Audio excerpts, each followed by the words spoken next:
From Egypt to the world, we don't just teach, we transform, we lead, we build the future together. This is Edu-Next-AI, where ideas ignite, empowering minds with knowledge and insight. The next generation starts here, and why? Because tomorrow begins at Edu-Next-AI. At Edu-Next-AI. Hello everyone, I am absolutely thrilled and deeply grateful to welcome you all to this special session at Edu-Next-AI. It is truly inspiring to see such a diverse and passionate group of participants gathered here from around the world, all united by one exciting force, the global rise of AI in education. Today, we are not just attending a session, we are going on a journey. So, fasten your seatbelts, please, because we are about to take an exciting flight to the USA, where, virtually, of course, where we will be joined by three incredible guest speakers from the University of Central Florida. Together, we are going to dive deep into the fascinating world of artificial intelligence, exploring how it is transforming not just what we teach, but what we assess, engage, and truly connect with learners in meaningful way. Our topic, AI for authentic assessment opportunities, opens the door to creative, human-centered, and intelligent approaches to assessment that are timely, relevant, and incredibly important in today's educational landscape. Leading us on this exploration are three exceptional minds. First, we welcome Dr. Wendy Howard, Director of the Pegasus Innovation Lab at UCF, which is an incubator of experimental projects focused on digital learning innovations aimed at positively impacting student success in online learning at the institutional level. With over 25 years of experience in both instructional design and teaching, her current research is focused on faculty development, teaching and learning with AI, collaborative online learning, and global learning high-impact practices online. Joining her is Dr. Roslyn Miller.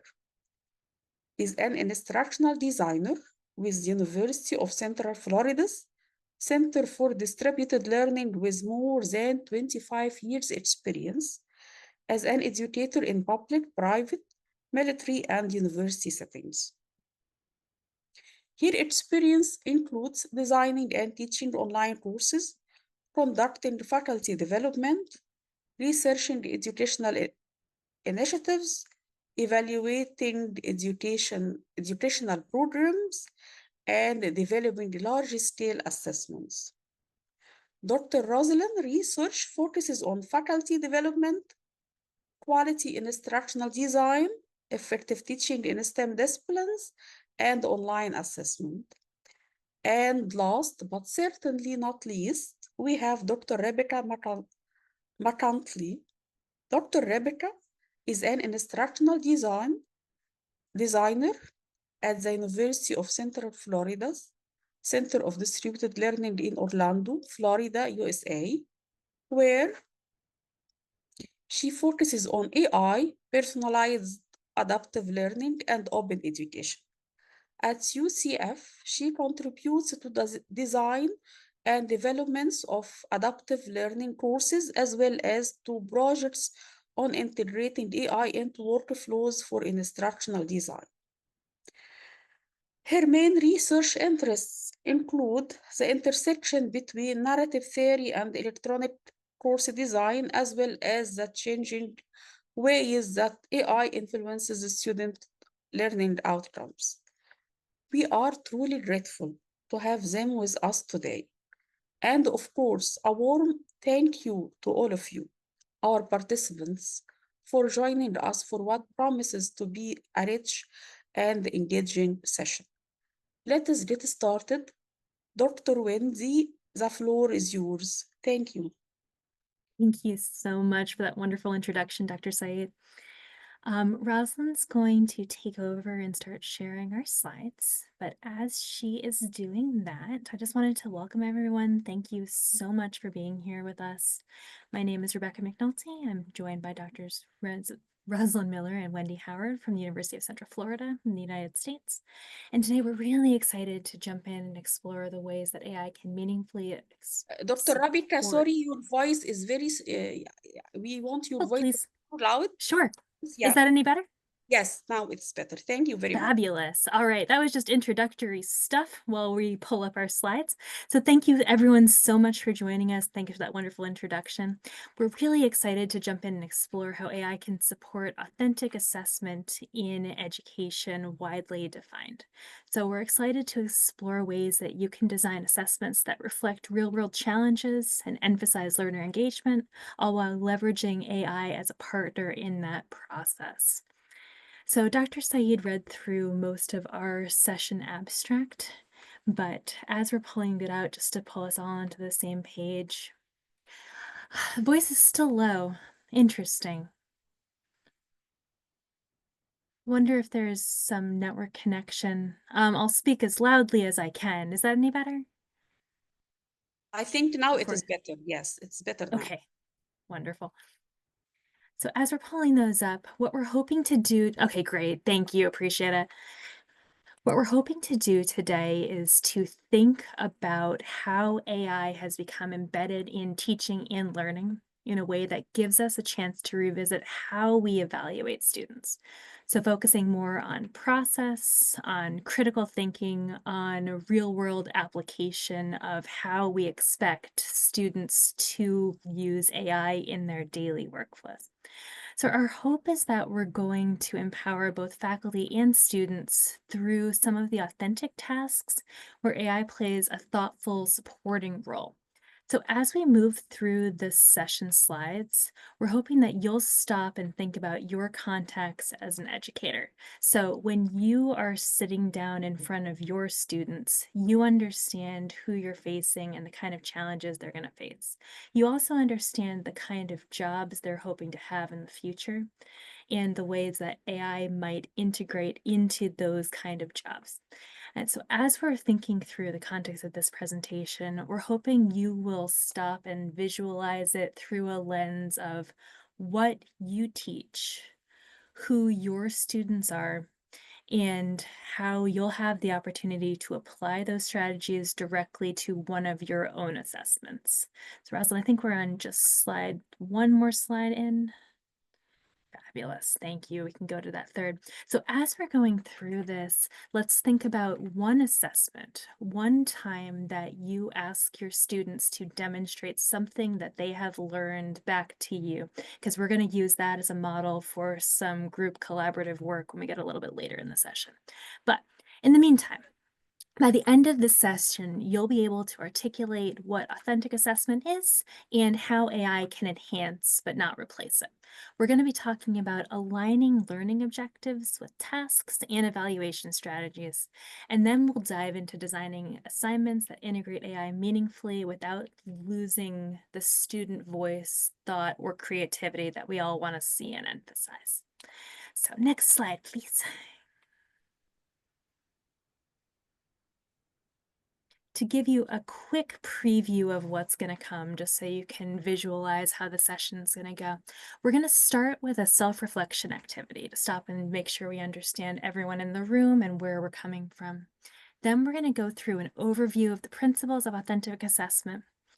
You'll try out a strategy, share ideas in breakout rooms, And finally, we're going to reflect and close together. So this is going to be a hands-on interactive session, and we're really excited to learn from you as you start to do that exploration on your own. So the framework here is AI is very, very new. We're all learning together. So these are some of the ways that we've been applying it, but we can't wait to hear how you're going to bring your own context to that exploration. So go into that next slide, please. All right. So for this, we're going to begin by thinking where we are right now for self-assessment and reflection. So Wendy has put a link in the chat. You can go ahead and click on that.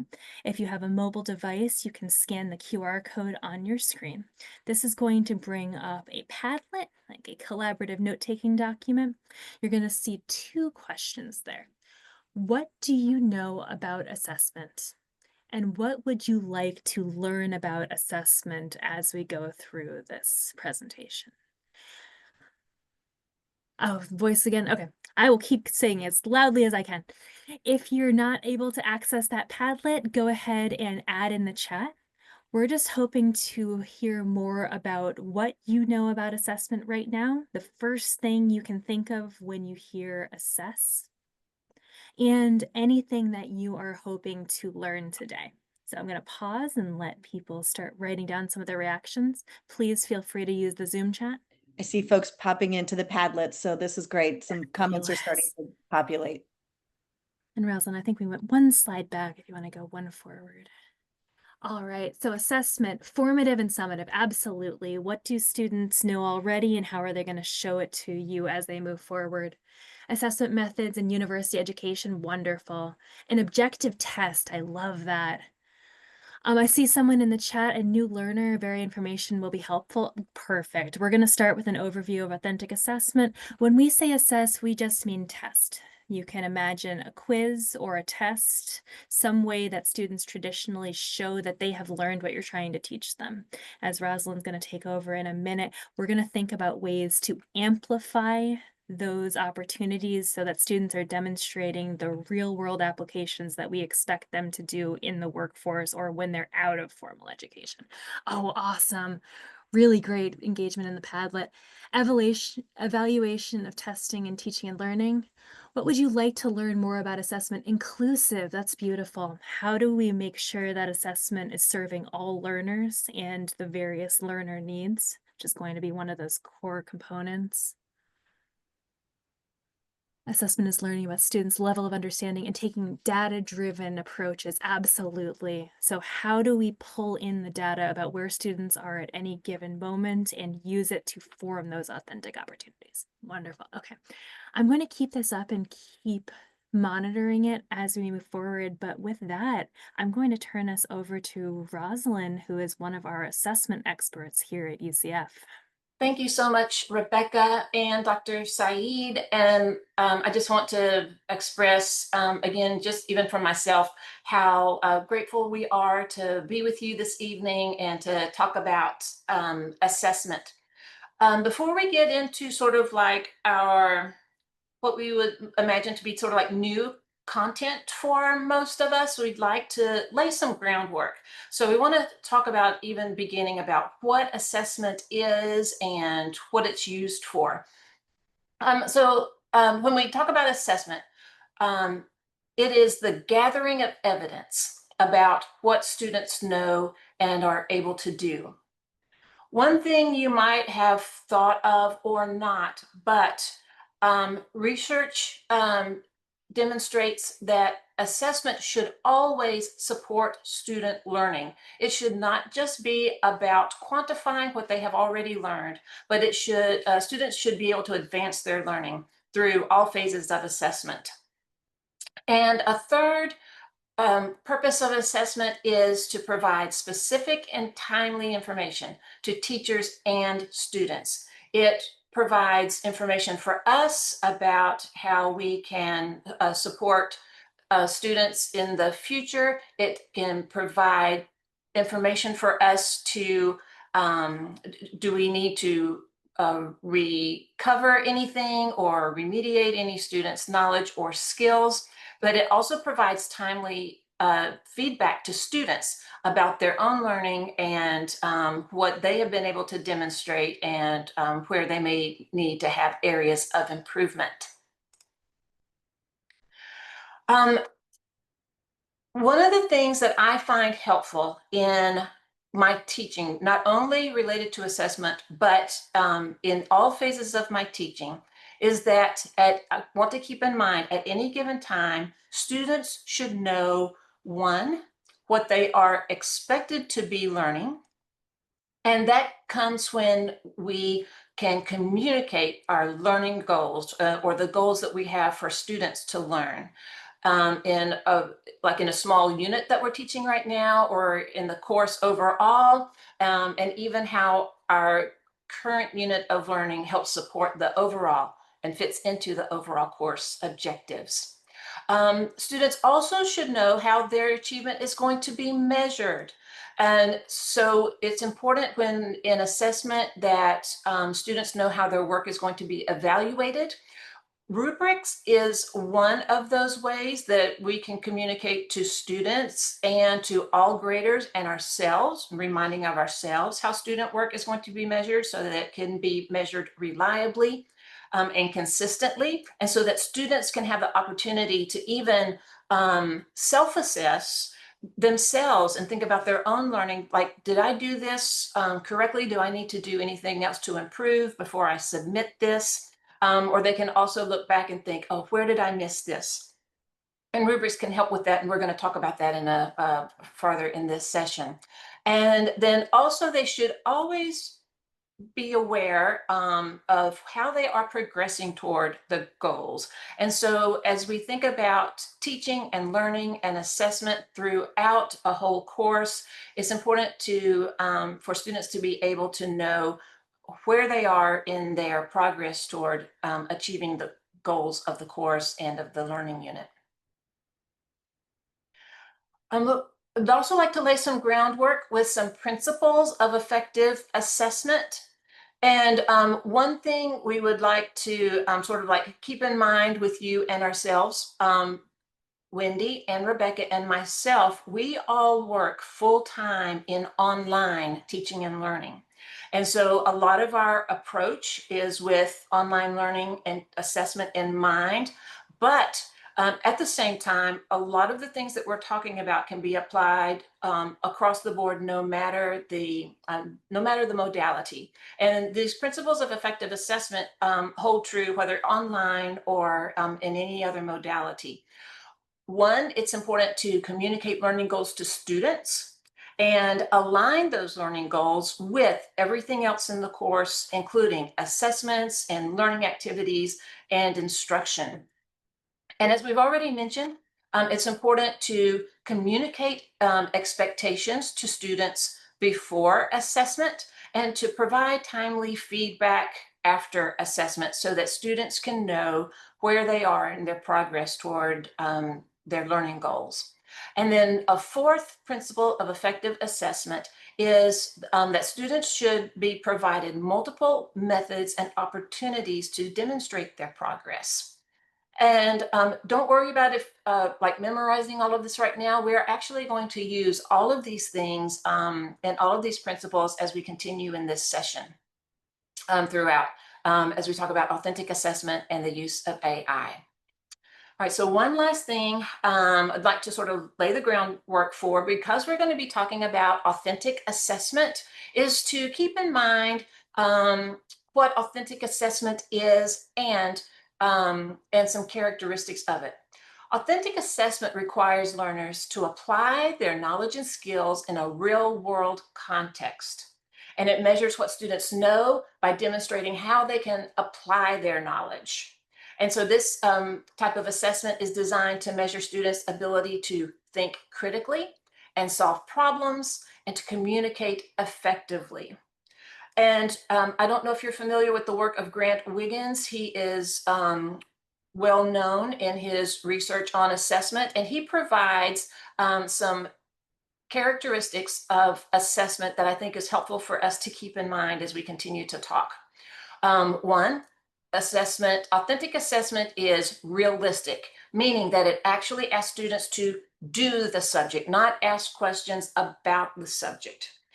It simulates the context of the workplace or of life. So very often you'll see a scenario or a context in authentic assessment.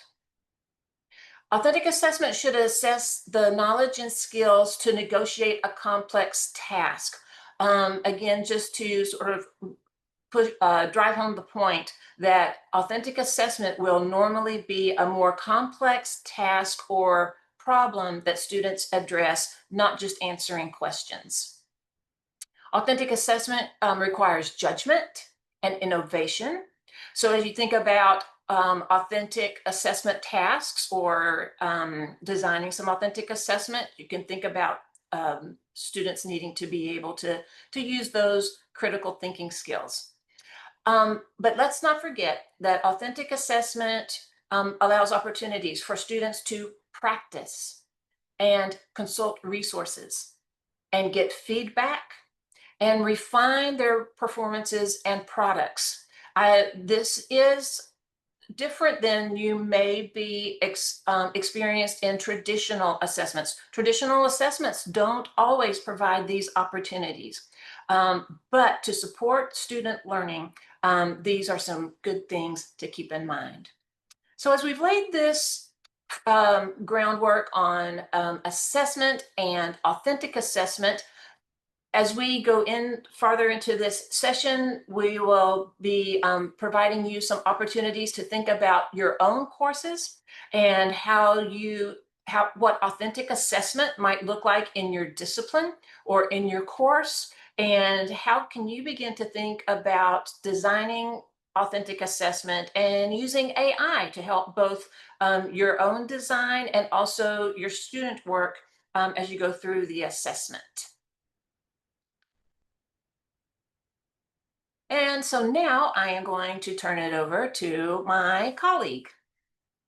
Awesome. So with that foundation, we want to talk about how we can layer AI into every step of that authentic process.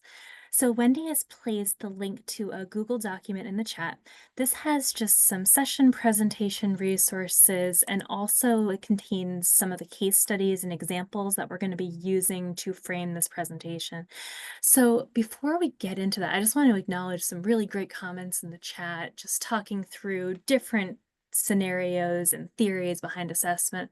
We have backwards design, where we're going to start with that assessment in mind and build our way back to make sure that the learning content teaches students what they're going to need to demonstrate. We have performance assessments, down-to-earth assessment, scenario-based assessment with authentic performance tasks. All of these really rich, authentic opportunities for students to show what they've learned and also to demonstrate what they're going to need to succeed in the future. So just a really great chat. I love the participation. Thank you, everyone. As you're opening that Google document, feel free to download a copy to use on your own or just follow along depending on what you would prefer. And with that, next slide, please. All right, so before we start, we want to just give a little bit of context for artificial intelligence as we're describing it. So when I'm saying artificial intelligence or AI for this presentation, I am talking about generative artificial intelligence, or AI that creates something new based on its training data.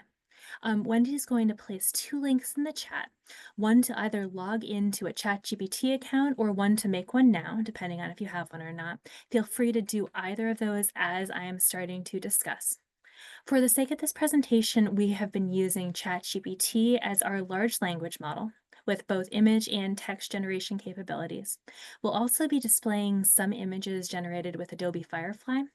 And Adobe is a little bit different than some of the other image generation tools in that it's been trained on public domain content or content that they have specifically licensed for that training. Which brings us into that next slide, if you would please, Roslyn. Some of the concerns that we want to put on the table before we start using AI in any meaningful purpose. So before using an AI tool, we want to think through any privacy concerns. Is there any kind of data that if it passed back to that larger model, it could contain personal or private information that you wouldn't want to be shared? Are there any data security concerns? If you're using that free login to ChatGPT, it's really powerful, but there might be some data security if there is information that can't be passed back to that larger training source. Are there any intellectual property concerns? Is any of the content that you want to consider or upload protected by copyright? If so, that might violate some of those terms.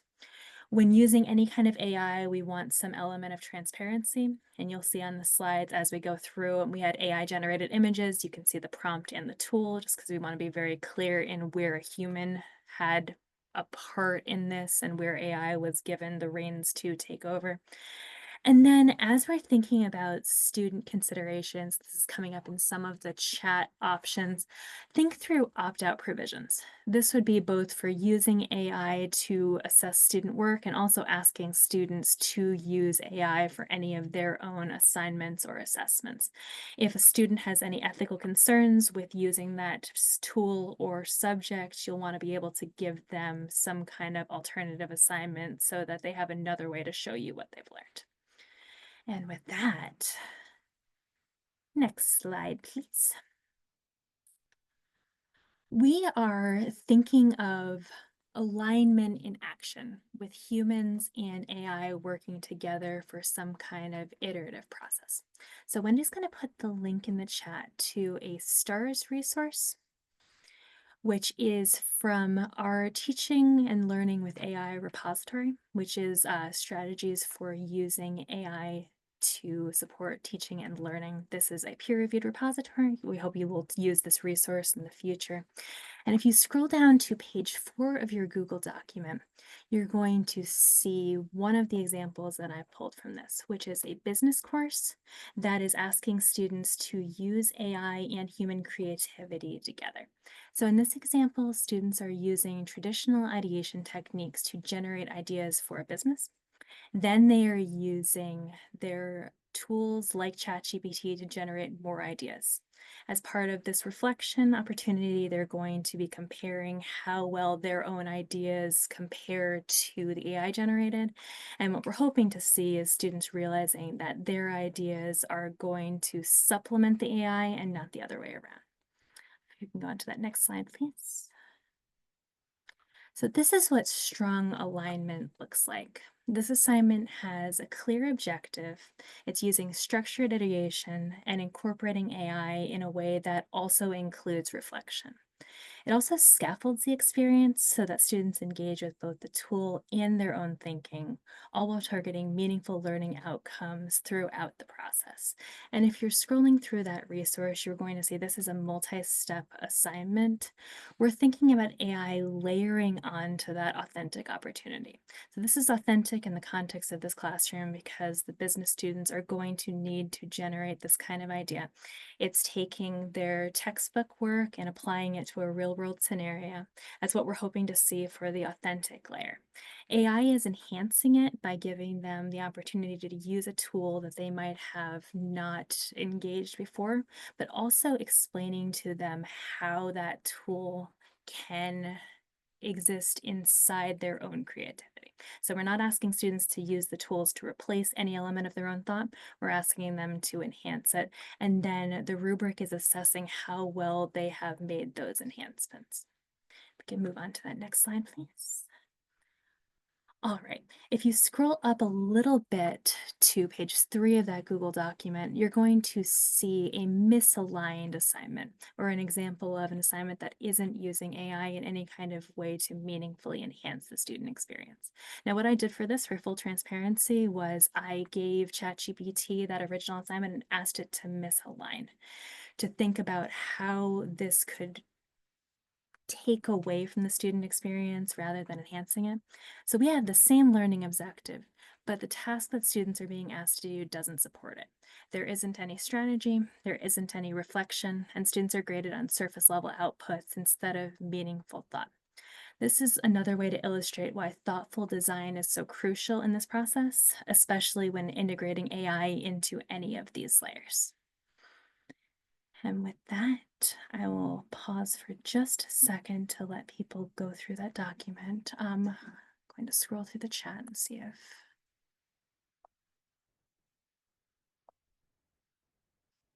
I'm just going to read one comment. Authentic assessment happens in Egypt at applied technology schools where students fill the gap between what they studied in the labor markets and also have a chance at apprenticeship. That's phenomenal.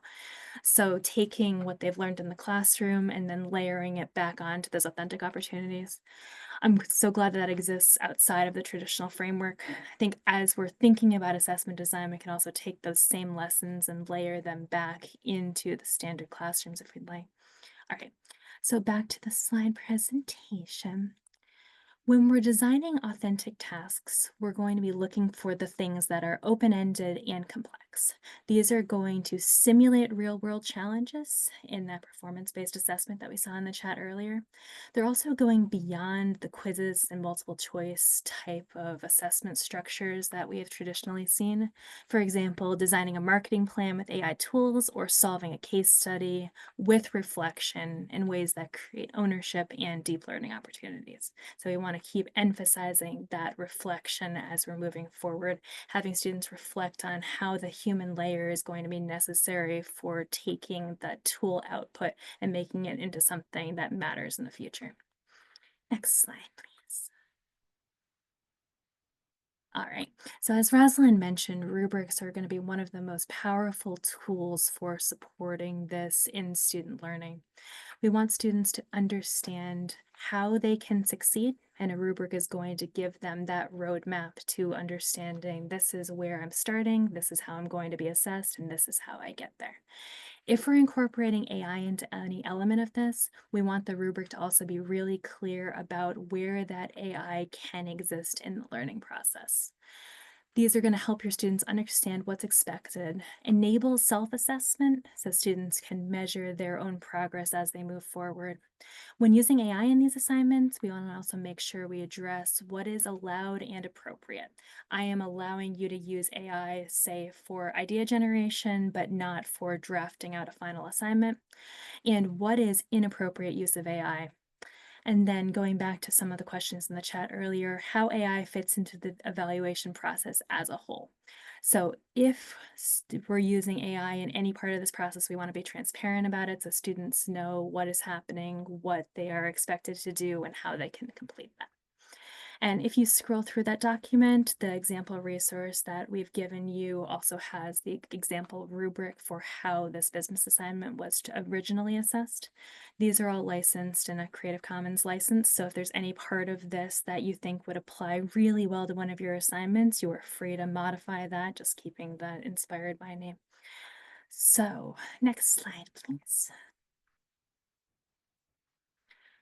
What I enjoy doing to think through how AI can layer on top of these opportunities is to think of shared learning outcomes. So between these two assignments, students are both generating business ideas and evaluating them.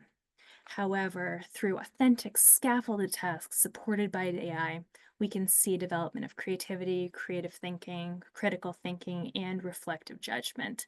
That's the kind of learning that we're hoping to see rather than the kind of rubric that is just judging quantity rather than that meaningful application of student learning.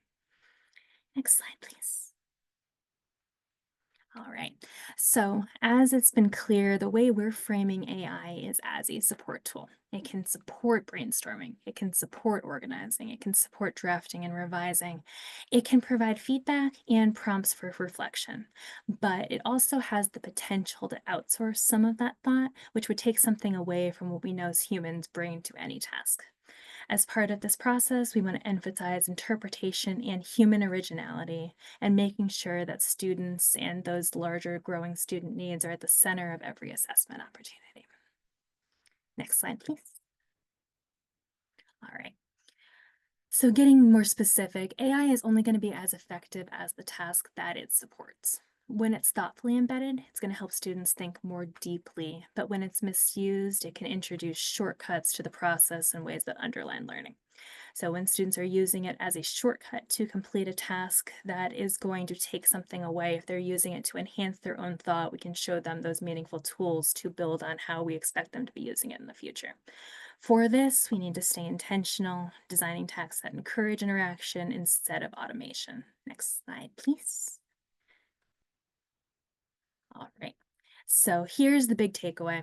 Authentic use of AI means that it's aligned, it's interactive, it's reflective, and it's ethical. It supports originality without replacing it. And as educators, we are the ones who set the boundaries and design the experiences where AI becomes a partner in learning instead of a replacement. Next slide, please. Conversely, when AI replaces thinking, it's going to lack guidance or skip reflection in ways that are going to become inauthentic, excuse me. Students are going to disengage and the learning objectives are going to fall by the wayside if the tools don't make the task authentic in ways that the design does. So our responsibility is to take those design elements and make sure that they're reflecting the ways that students are going to be showing this in their future lives. Seeing a question in the chat. Do you think students can stick to AI rubrics? It needs some ethical principles, integrity. Also, as teachers can identify which parts are created via AI and which aren't. Absolutely. And this is going to come back to that transparency. We need to give students the ethical frameworks to understand the ways that first you expect AI to be used or not used in your classroom. And then we'd really love to see that being the space for students to help own the process of co-creating some of the guidelines, because once they're out of the classroom, it's going to be on them to understand what ethical use of a tool means in their future lives. So we're hoping that this kind of integration of AI into these authentic assessment opportunities are going to give them that chance in a safe, scaffolded, guarded way to start having those conversations so that they understand what kind of ethical questions to be asking as they continue. All right, we're getting short in time, so I'm going to speed up. Next slide, please. All right, so we are moving into the try it yourself part of this opportunity, which I'm really, really excited about because the engagement in the chat has been so great. So for this, we're going to turn it over for you to try what we have been talking about and learn from what you're exploring. So if you scrolled all the way down to page 8 in your Google document, you're going to see some sample prompts for redesigning assignments with AI in mind. So we want to ask, where can AI scaffold creativity or analysis? Does the AI-supported task still require original student thinking? And how will I, as the educator, assess student judgment, reflection, or process? So that next slide, please. All right. So we're going to try it. Wendy's going to place that link to the Google Doc in the chat again, just in case. And we also have some sample prompts that we're going to use. I'm going to keep an eye on the chat or on the clock. I think we're going to shift to 7 minutes to get us a little bit back. So we're going to take about 7 minutes. We'll go on mute to let you quietly reflect. We're hoping you will just do one thing. Use AI to generate one measurable learning objective if you don't have that in front of you. Use AI to generate an authentic assignment that aligns to that learning objective if you've logged into one of the large language models. Or if you don't have access to an AI tool right now, think about one of the assignments that you normally teach and think about if there's a way to add any element of AI reflection into that assignment. So I'm going to stop talking. You're going to stop and work. We're going to have our eyes on the chat if there are any questions. And then when we're going to get back, Wendy's going to lead us in some breakout rooms so you can stop and have this conversation with some of your colleagues. Well, this is great. I'm already seeing folks sharing in the chat. So I think that's a great kicking off point to go into some small group discussion and share what you tried and what how did it go. So I'm going to place you into 10 breakout rooms randomly. So that should put you in groups of about 7 people. And what I'd like to ask you to do is just each take a minute or two and briefly share, what did you generate? I'm going to change it up a little bit from these prompts that are on the screen. So what did you generate and what would you keep or what would you change and why? So a slight deviation from these questions, but I'm going to send you in for about, I think we can still do 10 minutes because I want you to have a chance to really have a robust discussion. So if you have any technical challenges, you should automatically be sent to a room, but we'll stay back here in the main room. So if you have any challenges, we'll help you out. Otherwise, I'll send you a 5-minute warning in the chat. and then you will automatically get the last 1 minute countdown, and you'll automatically be brought back so that we can share out as a group in the end. So I want to give you a chance to share and elaborate on what you're already putting into the chat. So share briefly with each other, please, what you were able to generate and what you would decide to keep and what you would change and maybe why. So are there any quick questions before I send you off? I'm watching in the chat. Otherwise, I'm going to open the rooms and give you 10 minutes. All right. I think we just about got everybody back. So I hope you had some great conversations. I always hate cutting those discussions short. 10 minutes goes really, really fast. But we are almost out of time. So I'm glad you started to share what you were generating in the chat. I hope you had some robust discussions, but I'm going to skip past sharing back out with each other unless, Sawa, it sounds like you may have something pertinent to share. So I'm going to give you the mic for just a moment. All right, I'm going to keep going. Normally I would have spent some time sharing out here, but it looks like we're tight on time. So if we think back to where we started, you may want to think about what's one strategy you'd like to try on your own after doing that whole exercise, after learning. Hopefully you learned something new from somebody else that tried something that you found interesting or helpful. So if you have a moment in the chat and you want to share one strategy that you'd like to try on your own, we'd love to hear from you. Otherwise, and I'll invite you to continue to add that, but Roslyn, I'm going to move it along and go to the next slide and just talk a little bit briefly about authentic assessment at scale. You may be thinking that this is really great and it works in a small class, but I have 50 students or 100 students or 500 students. How can I do this in a large class size? You really can if you get creative about how you invest your time and effort. And let's be honest, the hardest part about large classes is the time it takes to grade everything. So we have some strategies listed here. You may want to brainstorm with each other in the chat or in future workshops. But there are a couple different ways that you can relieve that burden with a large size class and still do authentic assessment by using things earlier on in the process. So things like a peer review. Be careful with the peer review in just asking them to share their work with each other, because if you don't give them structure, they'll just say, oh, you did a great job. But if you give them very specific things, like maybe a rubric, very specific criteria to give feedback on, that can save you a lot of feedback in the end because they'll get preliminary feedback. Also, team projects are great. The biggest complaint we hear about team projects, of course, is if you have a group of 5, 1 or 2 do all the work. So something to think about there is to establish clear roles.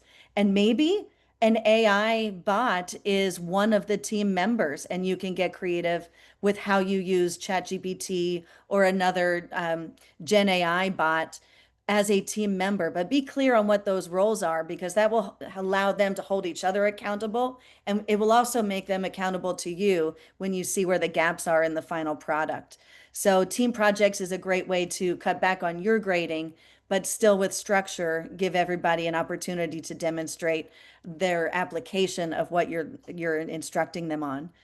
Also, let's think about how we can use AI strategically for low stakes assignments, either early in the semester or early in a project. If you can take a larger writing assignment or a larger project and break it down into stages, there's a lot that they can do using AI early on to get formative feedback before you see the final product and give them their final grade. So a lot of times you can set, let's say if it's a writing assignment, you can set them up to draft their first draft, but then ask AI for feedback on their first draft. Maybe even then do a peer review before you then give final feedback. The most important thing that we talked about earlier is making sure students are clear on how they can appropriately use AI in your assignment and what's inappropriate, because that may change from one class to another or from one assignment to another. So I put a great AI assessment scale in the chat that I like. It's a 5-point scale that makes it very clear to students how they should or should not use AI in their assignments. And Roslyn, I'm going to move forward because I believe Rebecca talked a lot about rubrics and reflections already. So in the last minute we have together, some key takeaways for you to think about. We did start in the very beginning with that Padlet where we asked you what you already know, what you were looking to learn. So I want to give you an opportunity and demonstrate best practices by giving you a chance to reflect back on what was your personal key takeaway from this last hour that you invested with us. If you want to share that in the chat, we would love to hear from you. So feel free to write that in the chat. But as you're thinking about your key takeaway, I have a summary here, but I want to quickly share with you before folks log off some resources, Roslyn, on the next page. The teaching repository for AI-infused learning, Rebecca mentioned earlier, that is a whole collection of sample strategies for teaching with Gen AI, along with artifacts and evidence and materials that you can repurpose. There are also some other resources here, the Teaching Online Pedagogical Repository and the Preparation Toolkit that have AI dedicated pages. And we also host an annual international conference, the Teaching Learning with AI conference that you may want to check out. So some resources here. We will share these slides out with you through Dr. Saeed, along with any questions that we got in the chat that we were not able to address. We've been watching for those. So we'll send a follow-up with these slides and any follow-up responses to your questions. But Roslyn, if you want to pull up our contact info, we have some references and then our contact info. Feel free to reach out to us. I realize we went 2 minutes over and I apologize.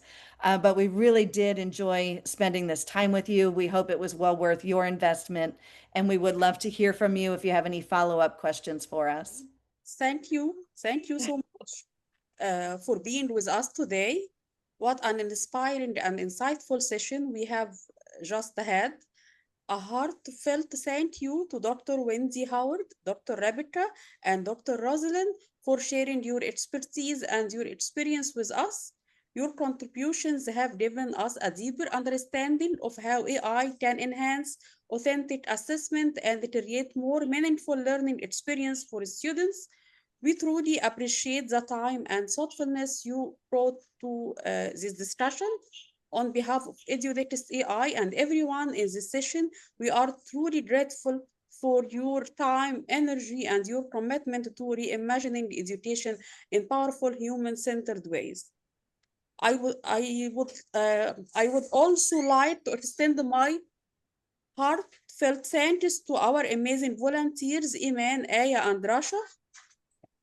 And to all our participants, thank you for attending and engaging with us in this important conversation.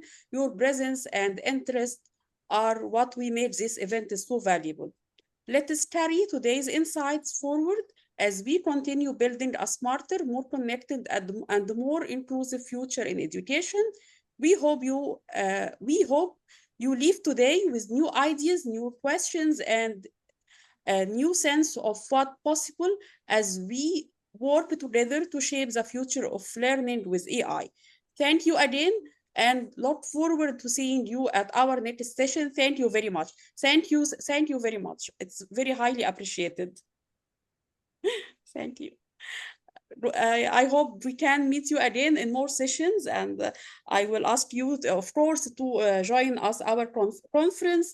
It will be a very privilege and honor to join us again and again. Thank you very much. It's highly appreciated, and good evening for us and for you. Have a nice day because you started your day. Yes.